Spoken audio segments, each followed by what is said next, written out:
Welcome to Network Africa. We're glad you could join us. Coming up on the program, protests begin in Zambia following the elections which saw President Edgar Lungu emerge victor.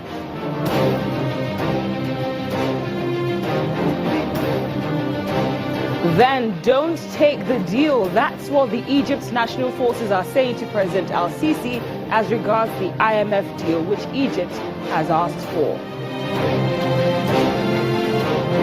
And later we bring you updates on the Rio 2016 Olympics.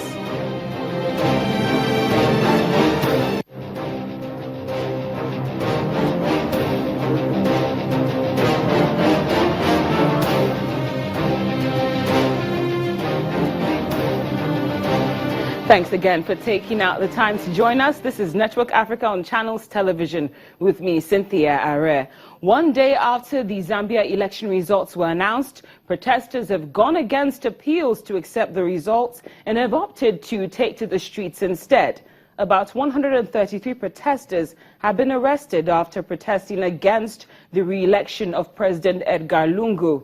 In this next report, we look at some of the reactions to the election results, specifically from the opposition. Zambian President Edgar Lungu narrowly won re-election on Monday, August the 15th, in a vote his main rival, Hakainde Hichilema, said was rigged. Hichilema's United Party for National Development, UPND, said it will appeal the results of the Constitutional Court, accusing election officials of fraud during the count, which began after voting ended on Thursday, August the 11th. We made several representations to them. They never listened to us. We have evidence with us to the effect that the votes for Hakainde Hichilema has been deliberately reduced in collusion with the Electoral Commission of Zambia. Just a few minutes ago, the Electoral Commission of Zambia announced with impunity that Hakainde Hichilema in Kanyama constituency, he got 30,000 votes. When in actual fact, he got more than 32,000 votes. 2,000 votes have been taken away from him. We are also aware that in various constituencies, there is a pattern of reducing the votes for Hakainde Hichilema.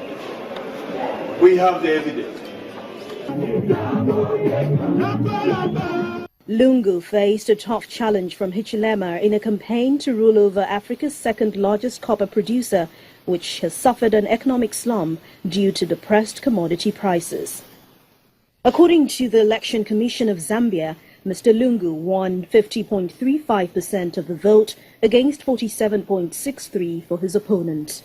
This person is Mr. President. He was going to be elected as the President of the Republic of Zambia. Actually, I would like to thank all the people that voted for His Excellency, the President of the Republic of Zambia. We thank for his government, for his work. Truly, Zambia have shown that they love this person. They love the president. And I'm happy for our president that he is on, like he's been campaigning for so long. Like, we are just happy. Like, I can't hear myself, but just happy. Lungu narrowly beat Hichilema to a vote last year to replace late President Michael Sata. Hundreds of Lungu's supporters, most of them young men draped in the regalia of the ruling Patriotic Front, took to the streets chanting slogans and singing, while drivers hooted their car horns in celebration. And that was the reaction as at yesterday on the streets of Zambia. But joining us from New York is political analyst George Agen, who has also been monitoring the Zambia elections. George, thank you for your time. Oh, it's a pleasure. Now, you were in Nigeria last week and you heard what former President Goodluck Jonathan had to say about the Zambians accepting the results regardless of the outcome. It appears as though he knew what was coming in terms of the protests. Is that also what you expected? Well, it's natural that we expect that if an opposition loses, that there will be protests. We've seen that in Nigeria, for example, in every single gubernatorial race, there are court challenges afterwards. So there's always a case of sore losership for those who don't win. The question is what we were wondering before, and what the former President Goodluck Jonathan was there to assure was that this didn't turn terribly violent. There was something like 6 deaths up to this point in the process, which is obviously regrettable, but not disastrous. And, as your report mentioned, 133 protesters have been arrested. So there is some scuffle going on. It doesn't seem to be this all-consuming thing that we feared, though. Well, the opposition party, that's the United Party for National Development, says it will appeal the result at the Constitutional Court and also says it has evidence that the vote was rigged. How do you reckon that might play out? Well, there's a plus side and a minus side for them. On the plus side, the Zambian constitution, unlike others in Africa, for example in Ghana, where we had a very similar situation to this play out in 2012, which I was involved in as well on behalf of the opposition. In the Zambian situation, the president cannot be sworn in until this process is completed. Whereas in Ghana, the president is sworn in, they have an inauguration, all the foreign heads of state and ambassadors are there to congratulate and shake his hand, and then the court goes on with its process. In Zambia, the president can't be sworn in until the Constitutional Court hears this evidence. So that's going to happen in a very short time frame. On the negative side, that means that the opposition, Hichilema's people, need to be super organized, and they need to present this evidence that he talks about. It needs to be much more than just a 1-minute clip where he says we have evidence, or he cites a few things. It needs to be a comprehensive display of all the details, quantitatively shown, that can be brought to foreign embassies, to media outlets such as yours, and to the global community, so that there's a real questioning over whether this election was indeed legitimate. But George, do you suspect that this might be a case of sole losership, like you mentioned earlier, or that this was actually a case of the votes being rigged as alleged by the opposition? Well, we don't know, but the idea of sore losership, I defy you to show me one African election which the opposition didn't claim that the incumbent somehow cheated. We are not yet at the level of Switzerland and, the best of European democracies in terms of the transparency. In Africa, we still struggle with this. We struggle with this in Nigeria, even with the introduction of the PVC. So that's always going to be there. The question is, how comprehensive was it, and can it be proved by the opposition? Is there enough evidence there to make those who would validate the election, international observers and third parties, to say, wait a second, this really is not right?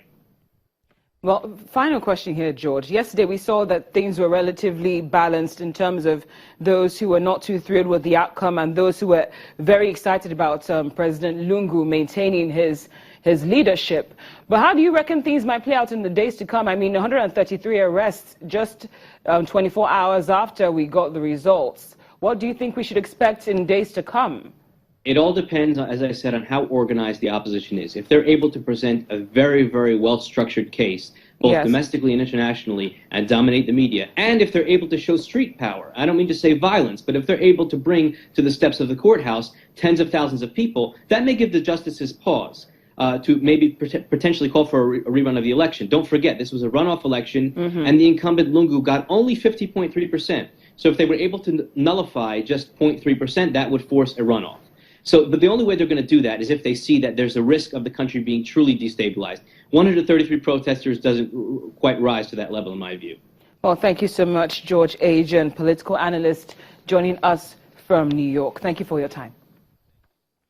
Now, according to a senior Libya commander, forces loyal to the Libya Eastern government will secure major oil ports and fields to protect them. However, this could actually be a signal of possible conflict with a UN-backed administration in Tripoli. بترول إذا كان تم تهريبه هيتم تطبيق القانون عن طريق القوات المسلحة. If oil is smuggled, the law will be enforced by the armed forces, because it is the hand that enforces the law. We have said that in the event permission is not sought from the National Oil Corporation that answers to the parliament, we will target the ships with our air force as we deem them militias or smugglers. This is only for the protection of the oil fields and the oil ports. This is the reason behind the entry of the army, and not to occupy them or to be substitutes for the mercenaries or thieves who preceded us. We are there to protect the oil ports. The municipal council is internally split. It is not offering anything to citizens. So the people ask for our intervention to save the Benghazi municipality, and liberation, God willing, is near. There is disagreement on where to find housing for the displaced. So when we saw that the council is not equipped for this stage, we wanted to appoint an individual to handle the situation, not to return to military rule. So to come on Network Africa, don't take the deal. That's what the Egypt's national forces are saying to President Al-Sisi as regards the IMF loan. Details in a moment.